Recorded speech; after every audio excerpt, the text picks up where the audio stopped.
Hey, why don't we go ahead and get started? So, hello, everybody. Welcome to Ask the Grant Writing Experts. I'm Dr. Meg Bouvier. You know me as the creator of your library of NIH grantsmanship courses. I have almost 40 years of experience at NIH as an applicant, an intramural researcher, a staff writer, and now as a full-time NIH grant mentor.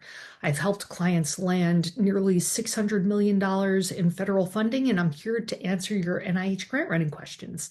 So grab a cup of coffee and let's get started. So if you're attending live, we are recording this on November 12th, 2025. So everything that we're saying is true to the best of our knowledge as of today.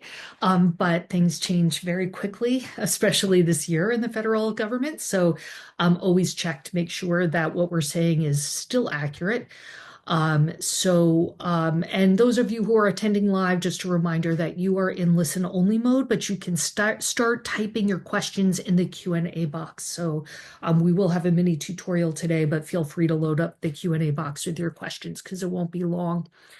What you should be viewing in the library right now, I would say that, there's no big news coming out of NIH because everything remains closed, of course. So I am getting barraged of the questions from applicants asking about all kinds of things, like does it, everything from like, do you think that this or that NOFO is going to be re-released? And if so, like, what is that going to look like? Like, what are the funding lines going to be like for ESIs at National Institute of Aging? And, like, should we be applying to R21s and R03s instead of R1s? Like, nobody knows anything yet. So we just have to wait. We just have to wait and see what is going to happen. There's like, most of the rumors that are flying around are coming from applicants and not coming from anyone I know to be a reputable source with the federal government or with NIH. So, I think your best bet at this moment is to focus on,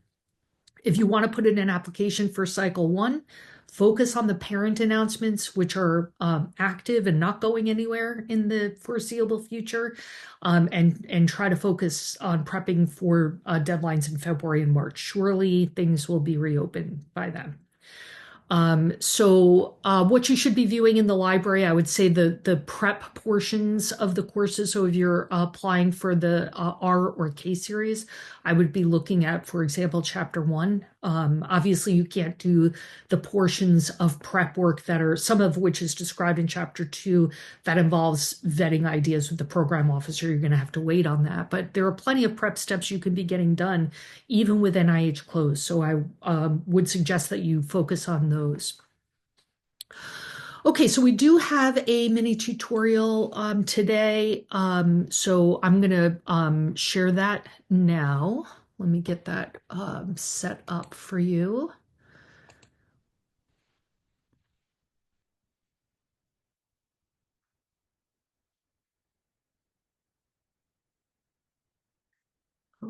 Okay, let's see if sorry, I have a lot of monitors open and this always gets a little complicated when I try to play it from a given monitor. Okay, it looks like it's going to show up on monitor one. So let me set that up for you. Okay, is that showing up as the presentation? You're not seeing like another desktop at the moment. Hopefully that is showing up for you as the presentation. Great. Okay, getting a thumbs up there. So I recently updated Master the P series. The P series are the program project grants or center grants at NIH. You can see that I updated that in July. So that was recently recorded and added to your dashboard. The vast majority of you have access on this call have access to all the courses. So if this is something that would be helpful for you, you don't have to purchase this separately. Most of you have access to this as part of your institutional membership. So that is a 2-chapter writing course. So I am going to present an excerpt of chapter one. So about a month ago, I did another excerpt from chapter one, which was determining if you're ready for a center grant application. This is how do you, once you've determined that you are ready and you want to move forward, how do you prepare? So this is what the outline looks like for chapter one. I'm going to skip ahead here because all of the decision making, are you ready, which P, identifying this, that, and the other thing. We're going to go right to these later portions about how actually do you prepare for this. So probably your first stop, of course, is going to be to do a little mining in the Reporter website. And of course, you can do this while NIH is closed because the Reporter website is a searchable database of all NIH funded projects, and it is online and available while NIH is closed. So you can be doing this. So what you want to do is think about your target institution and look at the center grants that they have funded recently. So you'll be able to look at the topics and which organizations within the expanded search field, the advanced search field in Reporter, you can check off certain institutes, certain mechanisms. You can restrict it by recent years and see, with the precious little money that your institute has to invest in center grants, where have they been investing it? What has been their priorities? And what types of Ps are they funding in recent years? So for bigger institutes like NCI, you may see Ps across the spectrum. But for smaller institutes, they may not be funding all types of Ps. Maybe they don't do COBREs. Maybe they only do PO1s and not centers of excellence, or see what they're focusing on. You could also look at the structure of the funded centers to see, how many projects have they proposed? How many cores? Like what does the structure look like? Are they big complex institutes or more streamlined? And who are the organizations that have received that funding? So this is kind of your first step in terms of firming up your decision about which institute. For some of you, you might be trying to decide between 2 or 3 different institutes. So by looking at what their priorities have been in recent years and whether or not they're investing in the kind of P mechanism that you're interested in applying for, this may help firm up your decision about, for example, which institute to target and your idea for the project. Maybe you don't have a choice about institute, and you thought you were going to apply for one type of P, but they don't seem to be investing in those recently. So maybe the trick isn't to select a different institute, but to select a different mechanism.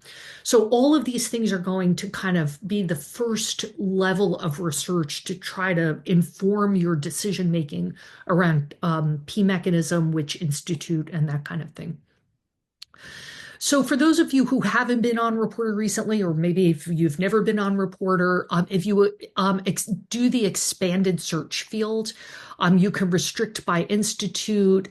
You can look, for example, let's say you want to do a center of excellence, P50, you could restrict by P50. You could restrict by newly added projects, which would limit it to the most recent years, or maybe you don't want to do that. And you want to look more historically. But this is really kind of your first stop. Once you have an idea about which institute, in particular, which institute, but also about your mechanism, the next step is going to be to reach out to program officers, which, of course, that step you can't do yet, but hopefully that is something you'll be able to do soon when the government reopens.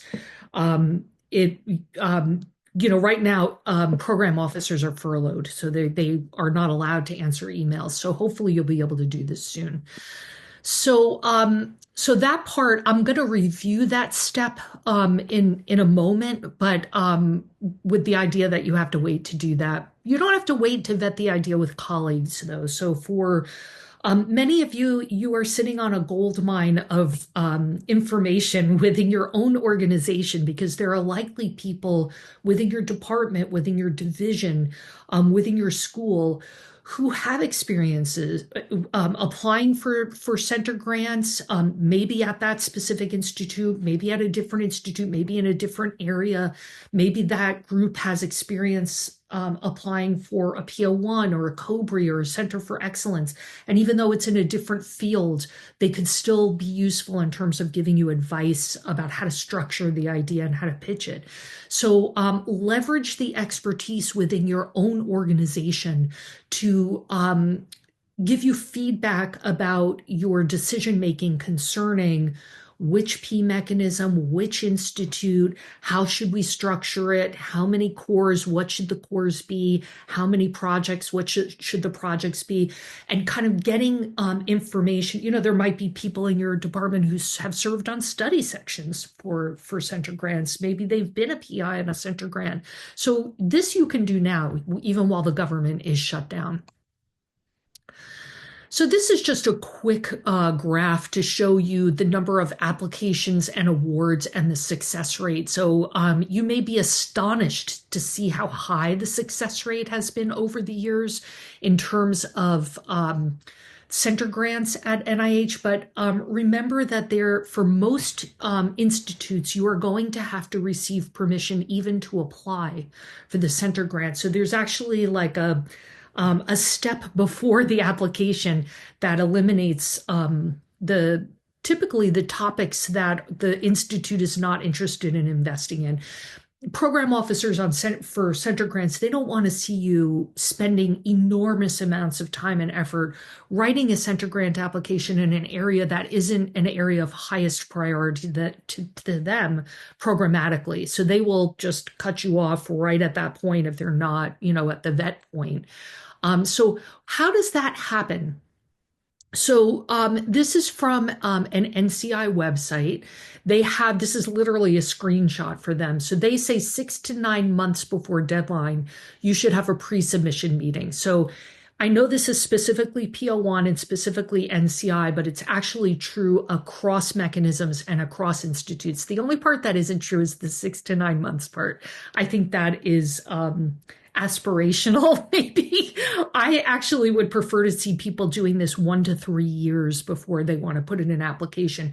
The 3-year, and we'll talk about the timeline toward the end, but the 3-year piece of that being maybe you're really at the idea stage and you're just trying to figure out like what are some areas in my organization of particular strength, and how can we take 2 or 3 of those areas and coalesce them around some biomedical research problem to create some kind of a novel idea for a center that NIH might be interested in. In that scenario, like the team probably hasn't even worked together yet. You're still in the idea phase, and like you're going to have to like develop publications as a team. So you may need that like 2 to 3 years to kind of get the team off the ground. And here you're still in the vetting stage. So, for many of you, 6 to 9 months is not going to work. But other than that, this will work for any P mechanism in any institute.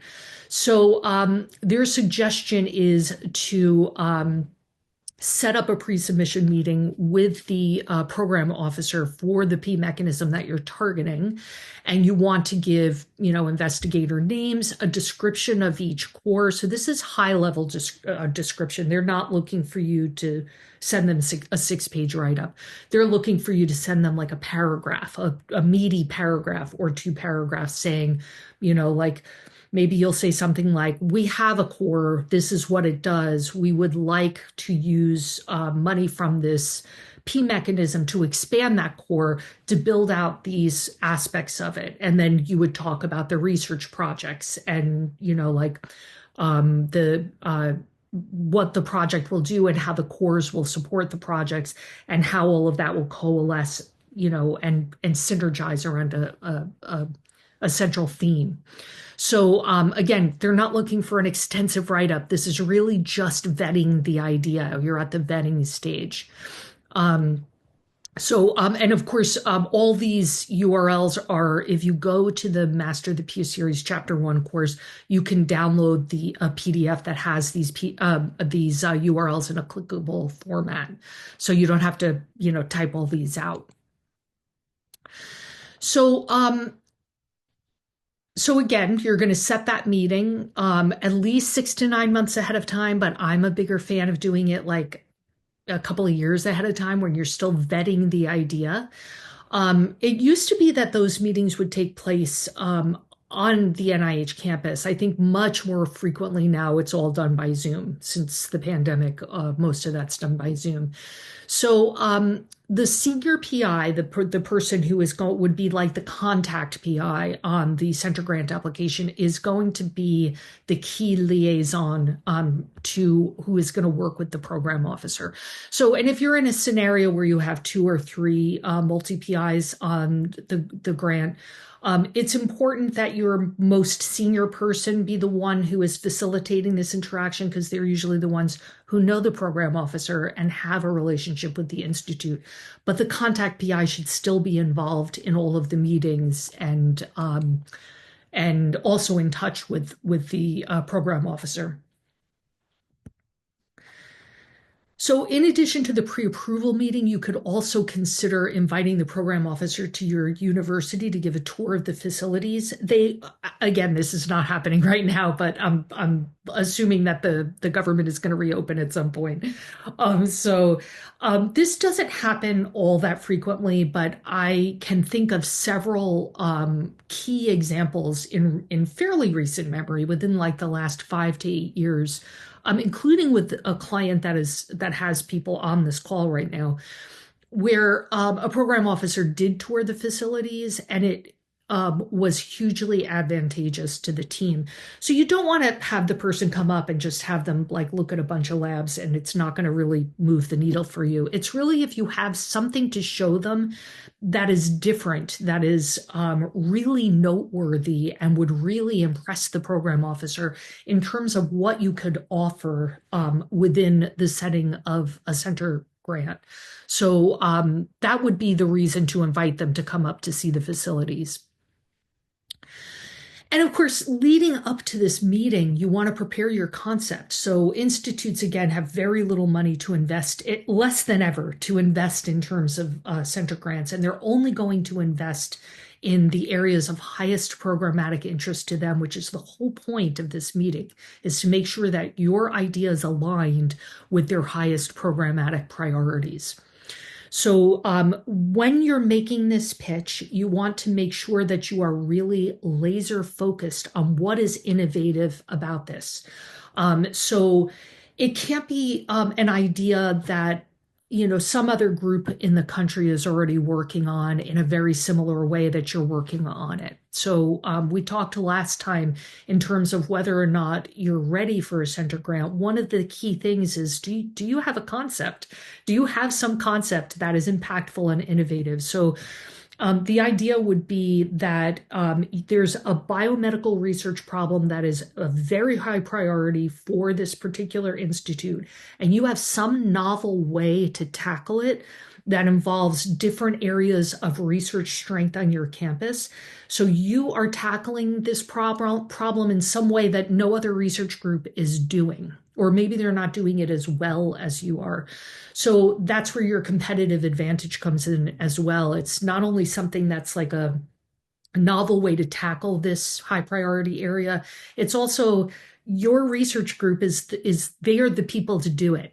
When you look nationwide, this group is the group that has the expertise to execute on this really innovative concept, this innovative strategy for tackling this high priority problem. So those are like the high level things that you want to really be hammering away at as you go into this meeting with the program officer. And of course, we talked about this last time too.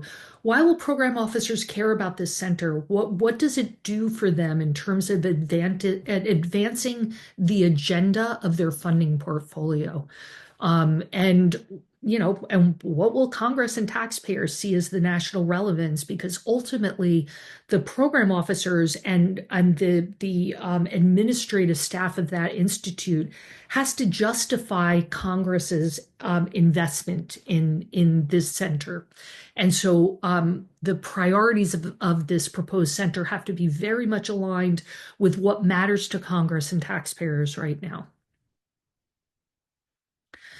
So, in my opinion, I think that it also is helpful to prepare a written report. Some program officers will specifically request this leading up to this meeting, but in my opinion, even if they don't, I think that you should do it anyway, and just send it to them as a PDF. So, I suggest that people keep it short and high level, so maybe 3 to 5 pages total, depending on the size. Obviously, it's going to be a shorter document if you have one core and 3 projects versus if you have like 3 cores and 6 projects, you're going to write a longer report, obviously.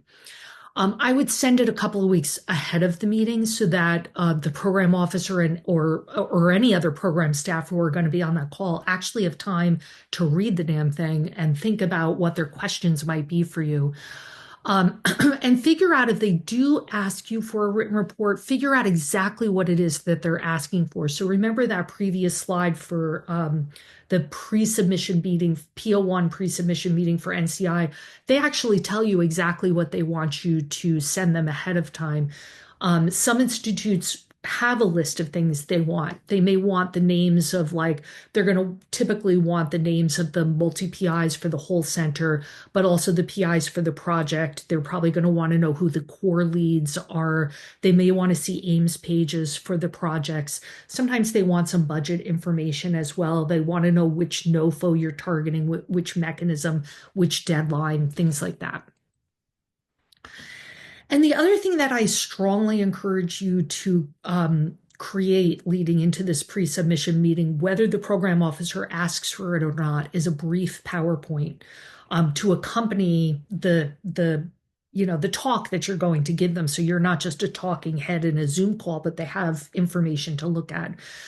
So I think like 8 to 10 slides is probably plenty. So typically what I suggest people do is have a slide where you have the name of the center, the organization or the lead organization, and then the participating organizations and who the PIs are for the whole center.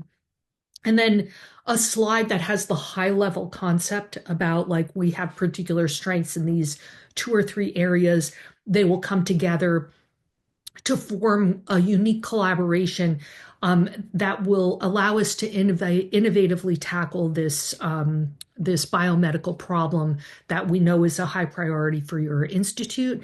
And here's the competitive advantage that we offer. So that would be your second slide, kind of that high level, sales pitch, elevator pitch.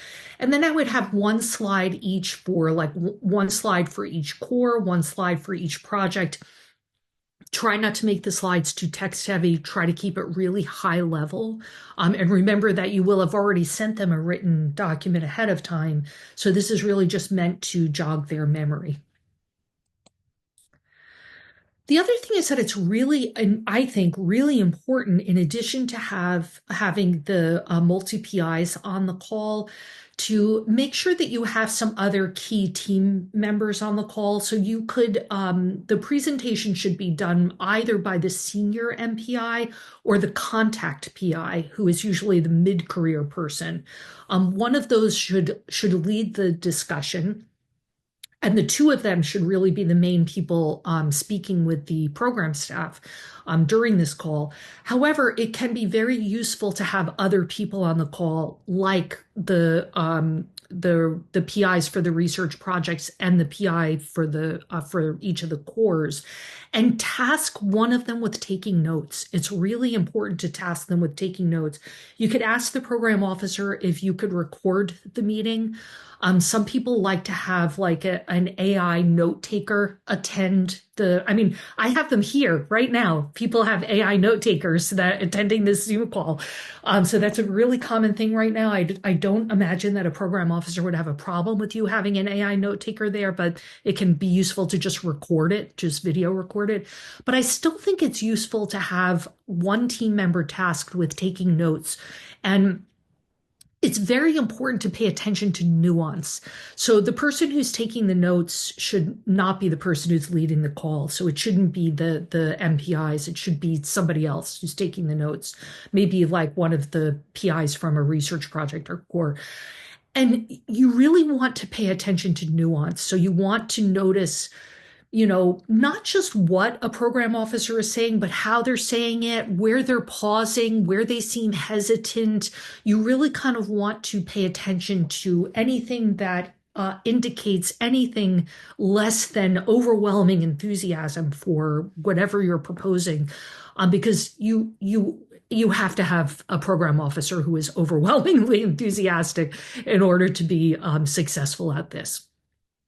And of course, your whole goal here is to figure out if you need to modify your concept to better align with the priorities of the Institute, the anticipated funding priorities of the Institute.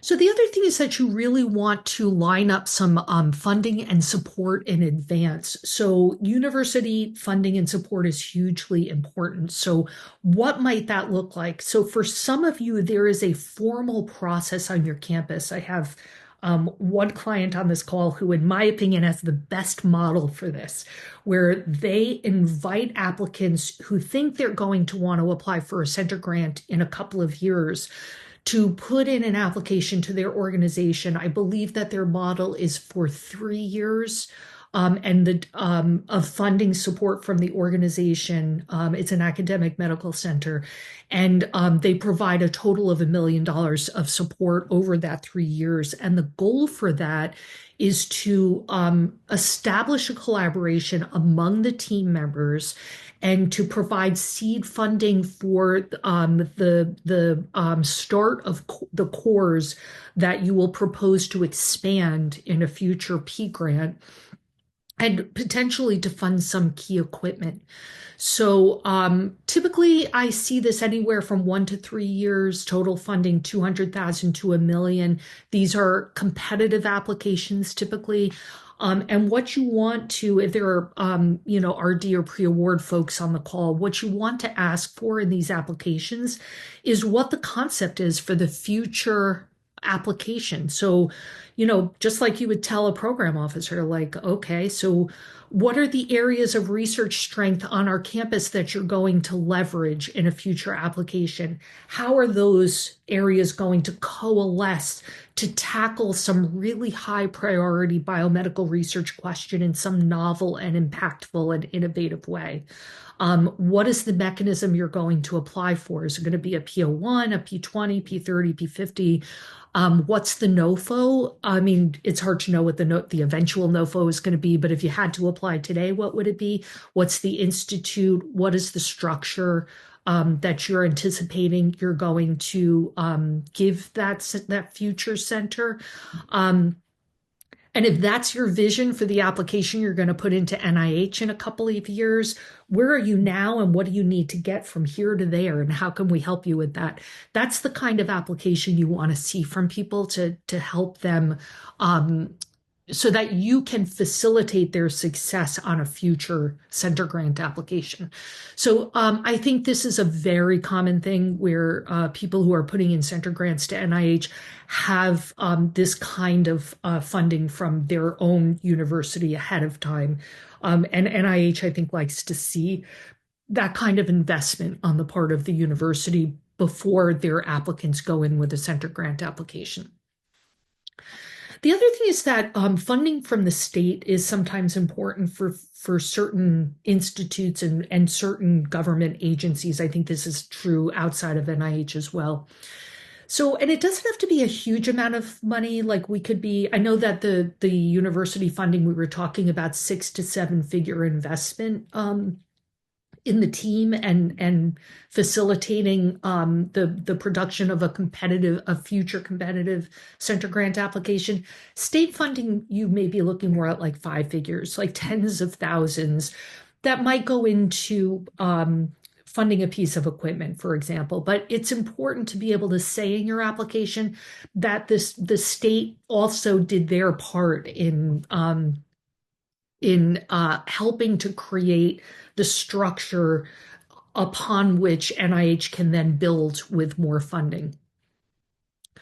So the other thing is that for really costly projects, if you're looking for something that is, like sometimes people are proposing like really gigantic structures with a lot of centers. Sometimes they want to see other federal agencies also picking up a portion of the project rather than relying solely on NIH to fund the entirety of it. Like maybe you're proposing a structure, like a genetics study, and there are 30 or 40 centers that are going to be sending samples, and there'll be a core processing. I mean, this could get really expensive quickly. So if you're in a situation like that, you may want to have a conversation with the program officer very early on to figure out if NIH is going to really want you to break a piece of that project off and have another federal agency fund a portion of that. And if so, what is their suggestion for who might fund that? If you're seeking co-funding from a company, state that in the application and provide a letter of support. And that's a conversation also to have with a program officer at the planning stage. And think about the ways in which collaborators and consultants may be able to fill in some of the gaps for expertise and resources in ways that are less expensive than actually bringing a whole new center into like a whole other site into the center grant application. Sometimes it's less expensive to use collaborators and consultants. So all of this, like this thinking about the cost and how people are participating in getting this center off the ground and entities outside of NIH helping to get a center off the ground.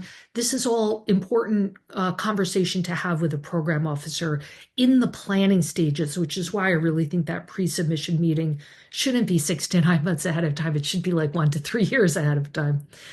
And then the last part is just the timeline, which is what I was just saying, that this is like a continuation of that NCI P01 timeline. There's 6 to 9 months for having the pre-submission meeting. And this is what they propose. I think that is like just an insanely ambitious timeline, in my opinion.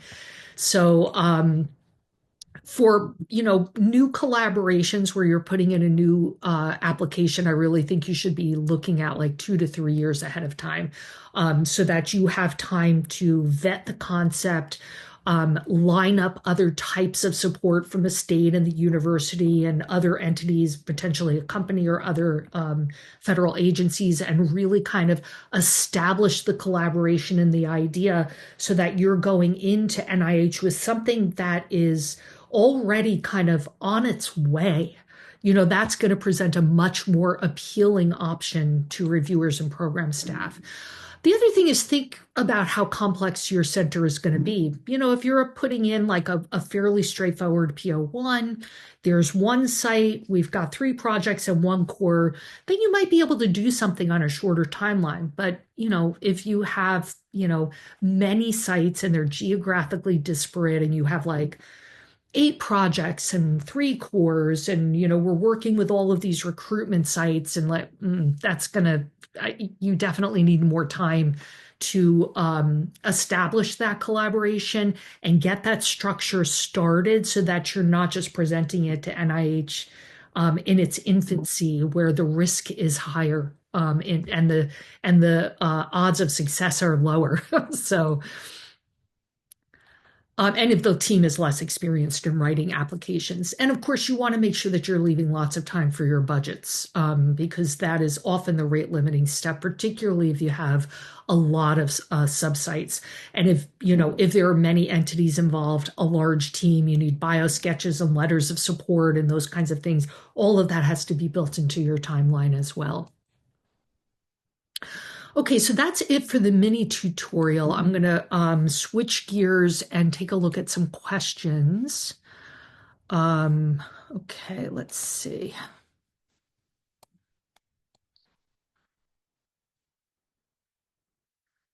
Okay, this is a multi-part. This looks like a long one. Okay, it looks like we have 4 questions, and I did want to, hold on a second. Let me just put my slide deck away because I also had some mailing questions, so I just want to pull that up as well. Thank you so much for your fantastic and insightful grant writing courses. I'm so happy you like those. So, and Riley, if you could screenshot that. We're trying to, when people say things like this in the comments, we're trying to capture those and give those to your organization as well. My question is directly related to today's topic about readiness for an NIH grant, but it requires a bit of background. Our lab received an R01 in 2019 with the former PI. As the project neared completion and the former PI prepared to retire, the current lab leader transitions from co-PI to PI. So I don't know if you mean co-investigator or multi-PI, but at NIH there are no more co-PIs. So you may mean co-investigator to PI. The current PI has extensive R01 experience, but not in this specific area, which is why I was invited to join the team this May. My expertise aligns with that of the former PI. I'm an early stage researcher, PhD 2019, still awaiting major accolades and currently working toward my first joint publications with the team. Thus, our situation is somewhat like a science puzzle. Current PI, very experienced multi-R01s, but not an expert in the project's focus. Me specialized in this area, but without prior experience. R01 grant nearing its end, and we want to continue it, but figuring out how to fit our current setup into a competitive application is the tricky part. We're considering a few options. Current PI is PI with me as co-PI. Again, I don't know if you mean multi-PI or co-investigator. Me as solo PI, renewing the old application, submitting it as a new one. Do I understand correctly that a new R01 submission with me as a solo PI is more advantageous because of the ESI funding advantage? How can I gauge whether I'm ready to be a PI? Perhaps your perspective might reveal something that we haven't considered. Okay, so lots of pieces to this, but basically what this boils down to is you're definitely, and I don't know when your competing renewal is, so I don't know what your timeline is for this. And of course, I'm going to suggest that you try to have a conversation with a program officer, but that may not be feasible for a bit yet. So we'll have to see what happens with that. But it is true that if you are hoping to take advantage of the ESI funding advantage, first off, I would determine what is the ESI funding advantage at this institute. So for some institutes, it's modest, and for other institutes, it's whopping. So I would say, for example, I believe NIA, Aging Institute, historically has had a whopping funding advantage for ESIs to the tune sometimes of like 10 percentage points. For others, it's maybe 2 or 3 percentage points, which, isn't something to sneeze at, but you might weigh your decision differently depending on what exactly is the funding advantage at your institute. And the problem is that most institutes don't publish this. You usually have to ask the program officer. And of course, they don't really know what their funding advantage is going to be in the upcoming years. So the best way to make an educated guess about this is to do a little sleuthing online to see if your institute published any ESI funding advantages for like FY24, for example, or FY25, if they were willing to call it that, even though everybody was just on an FY24 continuing resolution for FY25. So my first suggestion is determine what the ESI funding advantage actually is to see if it's really worth heavily factoring that in. And then of course there are other possibilities here. You could be a multi-PI with this person, but of course you're not going to have any ESI funding advantage then, because all of the PIs would have to have whatever the funding advantage is, whether it's new investigator or ESI. So you're forfeiting your funding advantage there, which might be a good choice for the project, but might not be the best choice for you professionally, because you are sacrificing your ESI status to be a multi-PI on a project with somebody else, which it may not be advancing the agenda of establishing your independent research career. So I'm a little worried about that one. Another possibility, as you said, is to have this new PI continue to be the solo PI and you be a co-investigator with a significant percent effort. And in that instance, you may have to tweak the direction of the competing renewal to better align with the expertise of the sole PI in that scenario, because it sounds like this person, doesn't, their expertise is not really aligned with the topic area. Or you could do the reverse of that, where you're the sole PI and that person is a co-investigator with a significant percent effort who essentially will work at mentoring you through being a um, a leader on an R01 for the first time. Because, you know, even in a normal situation where you're applying for your first R01, there's typically somebody on your team who is more senior to you, who is probably going to be doing some advising in terms of leadership, you know? So these are some of the things that I would consider.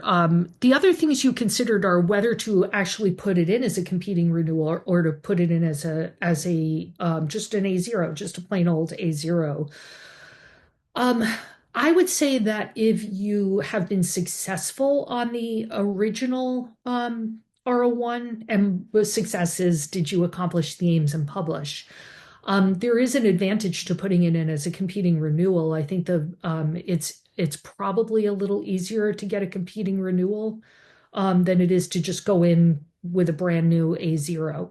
So if there's a way to do that, I would probably try to be able to do that.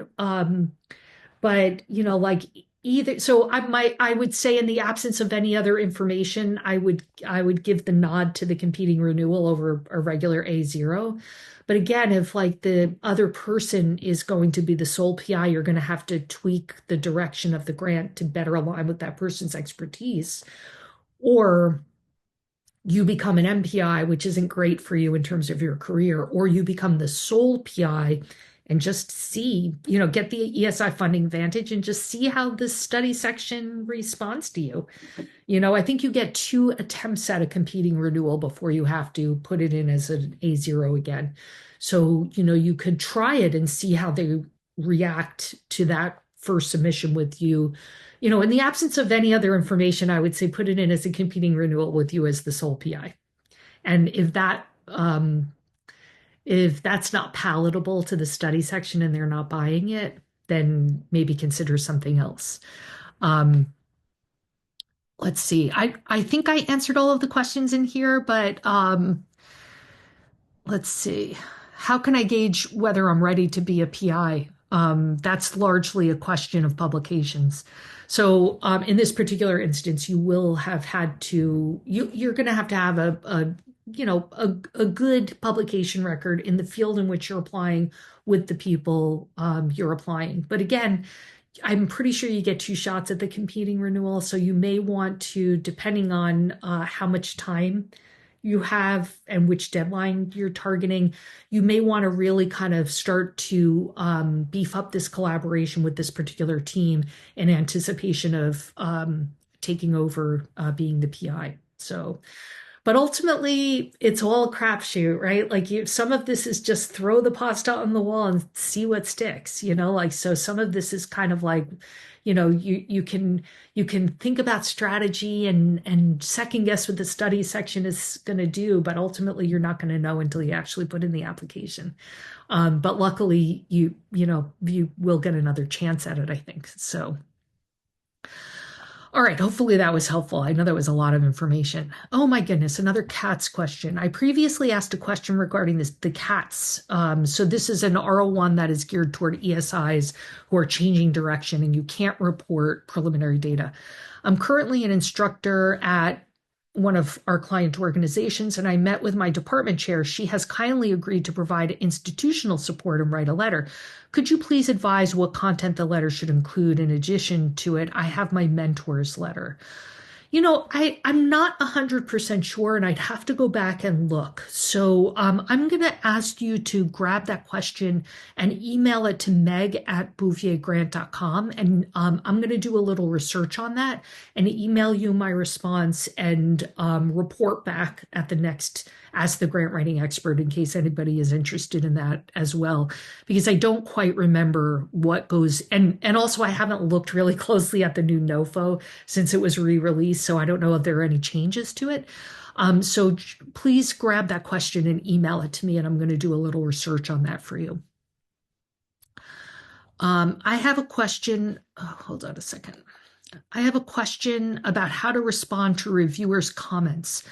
So this is on a resubmission. Since the reviewers often change with each review cycle, even if we fully address their comments, the score may not necessarily improve. Based on my experience with the R21 submission and resubmission process, how should we decide which comments to respond to and which to leave out, or which sections to edit? Different reviewers may focus on different aspects, so changes made in response to the final round could either strengthen or confuse the next set of reviewers. Should I make an overall judgment myself in determining what to revise?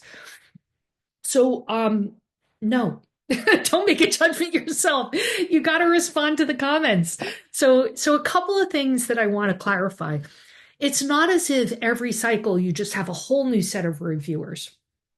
So standing study sections have people who are invited to serve, reviewers at standing study sections are invited to serve for a certain period of time. So usually they're asked to serve, or at least historically they had been asked to serve for 12 sessions.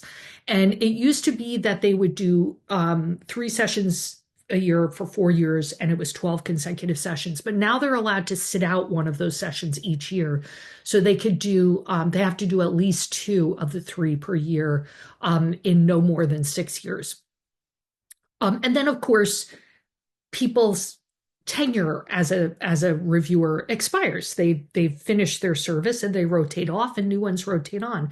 And that process happens usually in June. That's when the turnover is. So when you go on the CSR website, you'll see the rosters usually have a June date. So this is the date as of the roster as of June. So when you're looking at a roster for a standing study section, that is the full complement of possible reviewers who might be reviewing your application, assuming there's no like ad hoc reviewer who's been brought in for some reason. But of course, some of those are not going to be sitting in on that session. So if you resubmit quickly, the chances are that a lot of the same people are going to be putting their eyeballs on your application, either as assigned reviewers or at least as voting study section members, because it's not as if every study section, like every 4 months, you don't have a whole new set of reviewers. Some small percentage of them either sat out or potentially rotated off. But the group is going to remember the application typically. If they saw it within like the last year or so, they're probably going to remember it. Even if they don't, you have 37 months to resubmit and still call it like a resubmission, an A1. So that's the window of time that you have to put in a resubmission. Let's say you wait 2 years or 18 months to put in your resubmission and nobody remembers your application, or like a whole bunch of people rotated off, or a whole bunch of people are sitting out that cycle or whatever. The reviewers on the resubmission are still going to get the summary statement from the last group. So they're looking at the summary statement. They have the comments from the last group available to them. They may or may not agree with them. But one of the things that they're asked in terms of their checklist when they are a reviewer on a resubmission is the resubmission responsive to the critiques? And you don't want them to say, no, they skipped a whole bunch of stuff that they didn't address. So, but of course, some reviewers ask for things that are not reasonable. Sometimes you disagree with what the reviewer has said. So it's not as if you look at, let's say they made 30 different critiques. It's not as if you're going to look at that and say, well, I'm going to pick 6 to respond to. No, you should be responding to everything you can possibly respond to. But almost without fail, there's going to be at least a couple of things that you don't want to respond to because you think they were bad comments. And how do you address that? And I talk about this extensively in my master resubmissions course. So if you want to do a deeper dive in that, you have free access to that, because I know you've said your organization and they have access, you have access to the whole library. But in short, what you want to do is answer with facts. So you want to repeat as briefly as possible what the critique is, and then state the fact that, like if they say, we don't think you ran the appropriate controls and we think you should use this other control in that experiment. you could say briefly, question about controls for this type of experiment. That's the little phrase that you're going to include. And then your response isn't going to say like, we disagree, we're not going to do that. Just state with the fact that here's the reason we chose this control. This is why we think it's an appropriate control. Here's the reason we didn't choose this other control and name the one that they suggested. And here's why we think that that is, here's the reasoning that we used for not using that control. So stick to facts, just respond with facts.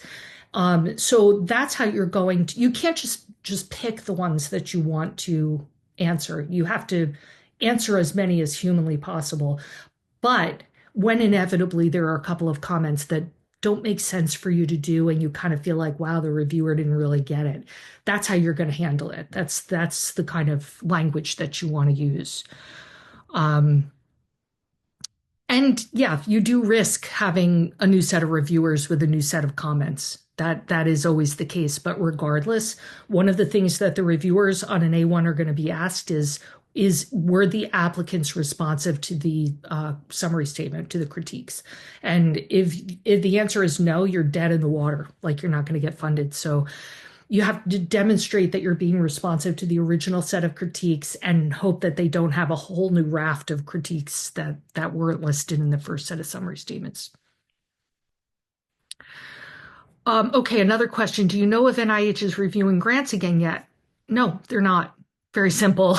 Nobody's doing anything at NIH right now because everybody's furloughed. So nothing is happening at the moment.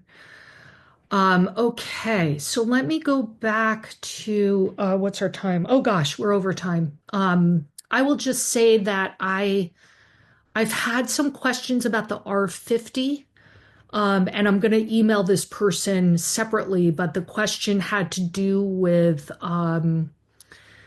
whether or not they could use a sample that was geared towards like there are different types of R50s, lab-based, core-based, and they could find a sample for one type, but not the type they were writing, and they wanted to know if that sample was appropriate.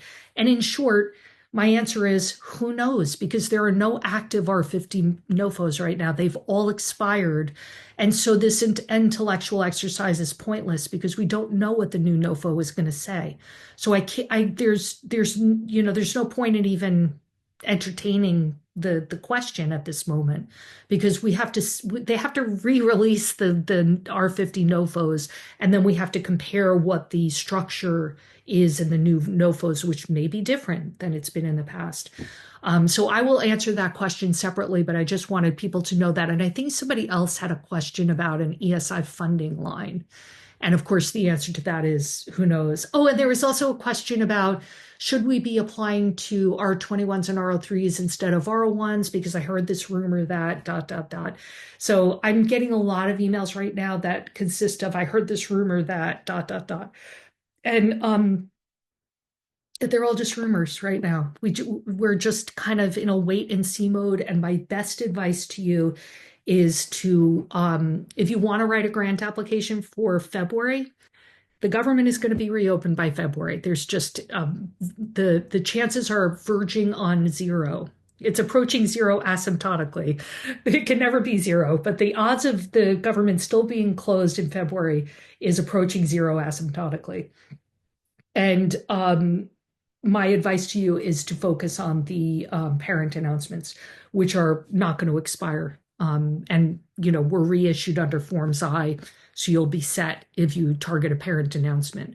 And I wouldn't try to second guess, should we not be writing R01s anymore? Should we be doing this? Should we be doing that? What about the R50? What about the R35? What about, are they going to reissue the DP2 or the DP5? What about just stick with parent mechanisms for February for the time being, and we all just have to wait and see, and don't make yourself crazy trying to, figure out which of the rumors are true, because, we just don't know. They're nothing more than rumors at this point. So anyway, that's all I have for you today. If we're not meeting in 2 weeks because it's the day before American Thanksgiving, so I'll wish you all I hope that you are spending time with family and, celebrating in whatever way feels meaningful for you. And 2 weeks after that, we'll be returning with, I'm updating my tutorial on competing renewals because I have other ideas about templates for the Ames page and templates for the progress report. And I seem to just get inundated with questions about competing renewals. So that one is going to be 4 weeks from today in early November. So that's it. I wish you all the very best of luck. Hang in there, as the French would say, courage. And I will see you at the next. I'll actually, the next thing will be First Fridays. I'll see you at First Fridays or in 4 weeks for the next Ask the Grant Writing Expert. Take care, everybody.